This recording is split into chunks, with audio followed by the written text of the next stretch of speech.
DP Kids.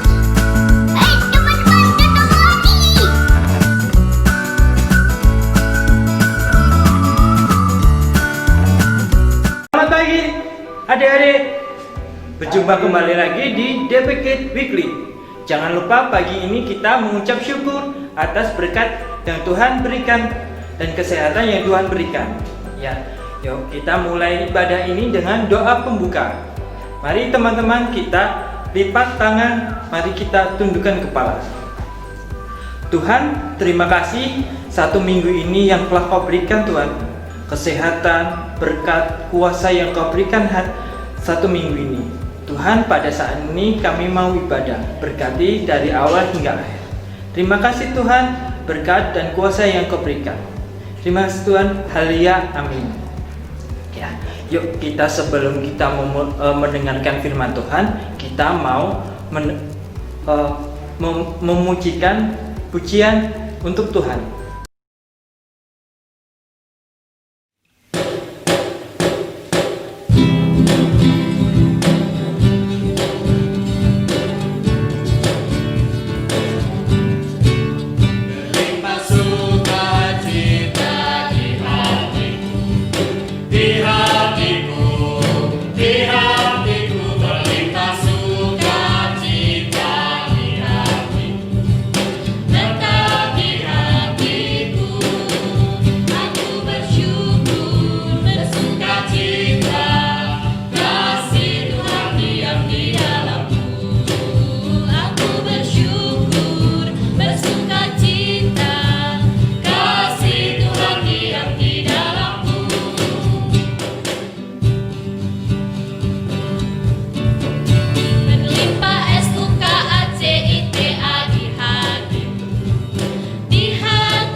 Teman semuanya, kita membaca Alkitab dari Hakim-Hakim 4 ayat 1-10.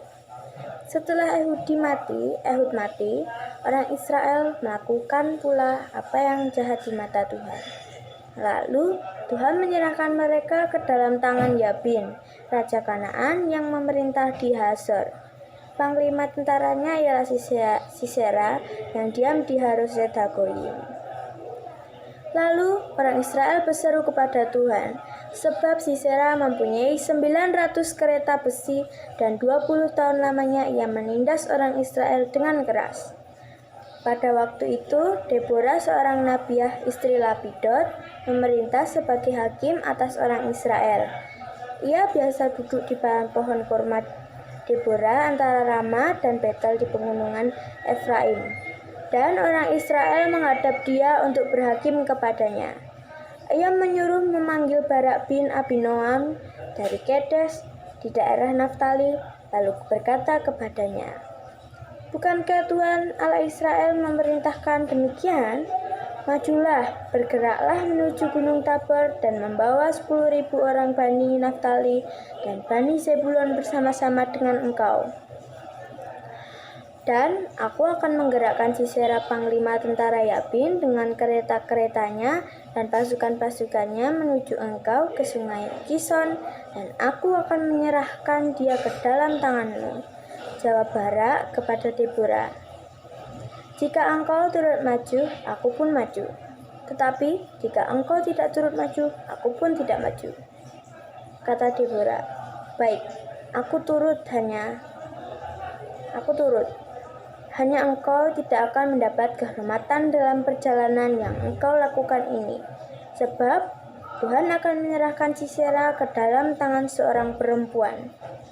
Lalu Deborah bangun berdiri dan pergi bersama-sama dengan Barak ke Kedes. Barak mengerahkan suku Zebulon dan suku Naftali ke Kedes. Maka 10.000 orang maju mengikuti dia.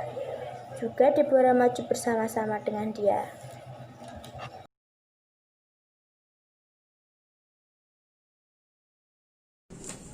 Salam, selamat pagi anak-anak, apa kabar? Semoga sehat selalu, tetap kuat, tetap semangat ya.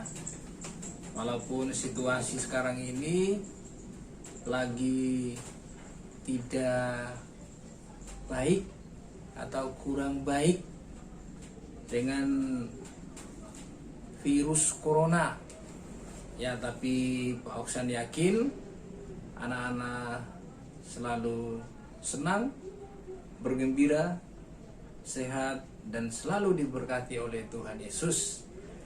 Baik anak-anak sekalian, pada pagi hari ini kita akan membaca akan firman Tuhan, yaitu terdapat dalam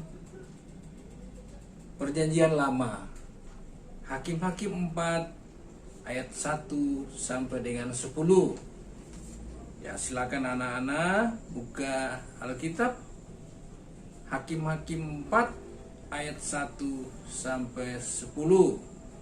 Silakan membaca masing-masing. Anak-anak sekalian, hari ini kita akan bercerita ya. Anak-anak akan mendengarkan apa yang Pak Oksan sampaikan. Jadi judul hari ini adalah seorang sahabat menaruh kasih setiap waktu dan menjadi seorang saudara dalam kesukaran. Anak-anak sekalian, kalau pembacaan Alkitab tadi menceritakan tentang Deborah dan Barak, ya mungkin anak-anak sudah pernah mendengarkan cerita, tapi di sini Pak Oksan sampaikan lagi, menceritakan lagi. Deborah adalah seorang hakim dan nabi. Hakim adalah orang yang memutuskan perkara. Ya, Deborah juga disebut nabiah. Nabiah adalah utusan Tuhan yang diperintahkan memberitahukan kepada bangsa Israel. Biasanya disebut nabi.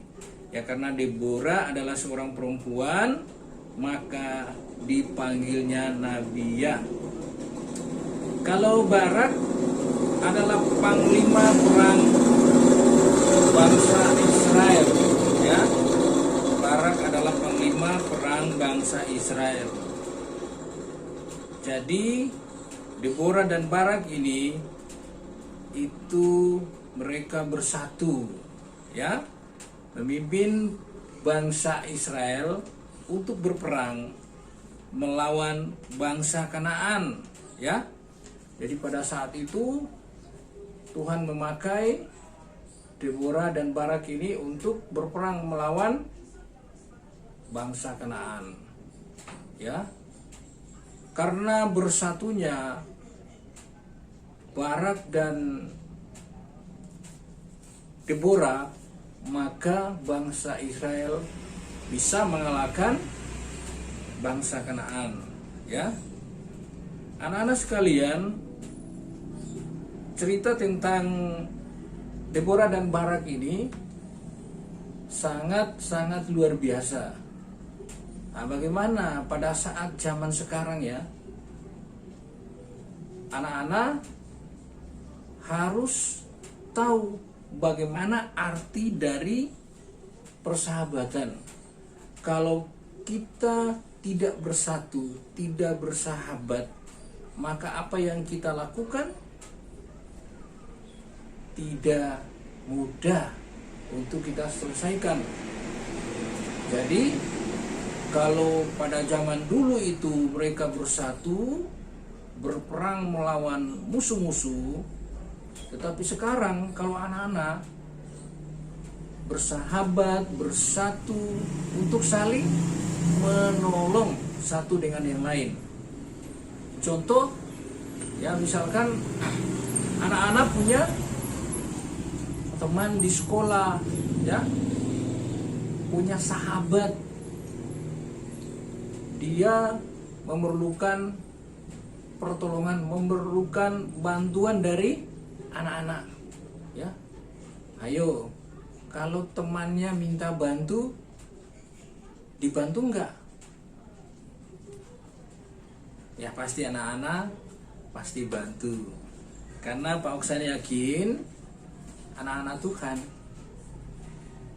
selalu membantu temannya, sahabatnya, ya. Jadi cerita ini membuat anak-anak bersatu. Anak-anak melakukan apa yang Tuhan kehendaki. Anak-anakku sekalian, dari cerita ini juga kita belajar bagaimana kita mengasihi orang lain tanpa membeda-bedakan suku, agama, ya, status sosialnya. Ya, Tuhan mengajarkan kepada kita, Tuhan Yesus mengajarkan supaya kita saling menolong terhadap sesama manusia, ya. Jadi itu sesama manusia, bukan sesama, ya, sesama temannya di rumah, sesama orang yang kita senangi, tidak. Tapi sesama manusia berarti kita tidak membeda-bedakan, ya, statusnya, latar belakangnya, kita tidak membeda-bedakan itu. Tuhan mengajarkan kepada kita saling menolong, ya, anak-anak sekalian. Jadi ketika anak-anak berada dimanapun, ya, selalu ingat bahwa Tuhan Yesus mengajarkan kepada kita semua untuk saling menolong satu dengan yang lain, ya. Persahabatan merupakan anugerah dari Tuhan yang harus kita lakukan apa yang Tuhan kehendaki, ya, anak-anak sekalian. Jadi kalau anak-anak mau menolong, mau membantu seseorang, itu tidak boleh melihat latar belakangnya. Oh, ini dia orang mana, sukunya apa, agamanya apa, ya. Itu tidak boleh, karena Tuhan Yesus mengajarkan tidak boleh membeda-bedakan suku, agama, dan lain-lain sebagainya. Ya, sekarang Pak Oksan mau nanya, Ada yang tahu nggak sahabat sejati kita anak-anak siapa? Ayo, siapakah nama sahabat sejati kita semua? Sahabat sejati anak-anak. Ayo, siapa yang tahu? Wah, ada yang bisik-bisik itu, tapi malu-malu. Ayo, sahabat sejati kita adalah Tuhan Yesus. Dialah sahabat yang selalu mengerti, selalu hadir di setiap saat, di setiap waktu. Dia adalah Tuhan Yesus. Ya, anak-anakku sekalian, maka kalau kita mau memerlukan sesuatu, kita berdoa kepada sahabat kita yang sejati adalah Tuhan Yesus. Ketika kita berdoa, Tuhan hadir. Tuhan ada bersama dengan kita anak-anak sekalian. Ya. Jadi jangan khawatir, jangan takut, karena sahabat kita yang sejati selalu ada di setiap waktu, di setiap saat. Kalau kita memanggil namanya, kita berdoa, maka sahabat sejati itu selalu ada. Ya. Jadi ada lagu yang siapa yang tahu lagunya? Dalam Yesus kita bersaudara. Dalam Yesus kita bersaudara. Dalam Yesus kita bersaudara, sekarang dan selamanya.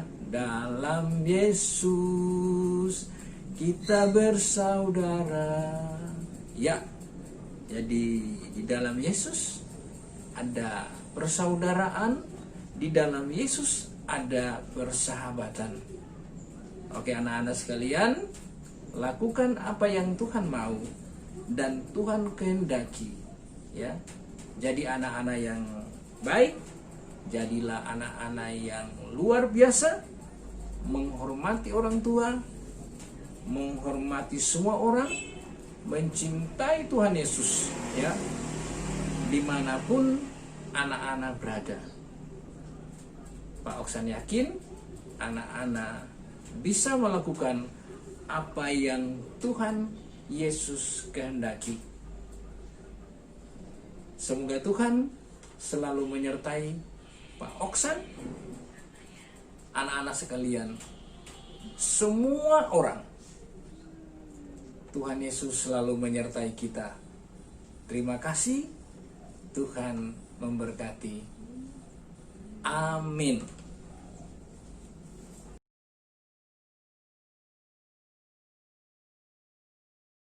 Kita berdoa persembahan bersama. Allah Bapa kami yang bertata dalam kerajaan surga, terima kasih kami ucapkan karena Engkau telah memberi kami kesempatan beribadah hari ini. Terima kasih atas firman yang telah disampaikan oleh hamba-Mu, kiranya dapat tumbuh dan berbuah di hati kami. Kesempatan ini kami akan memberikan korban persembahan. Kiranya Engkau memberkati apa yang telah kami berikan, besar kecilnya persembahan kami.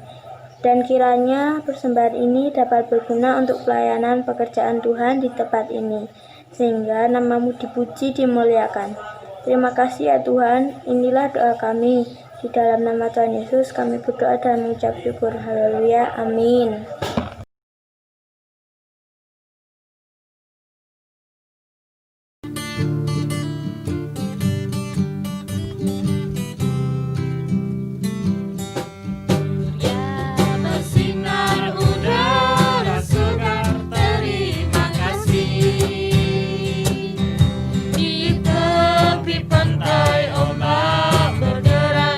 Terima kasih.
Pengakuan iman rasuli.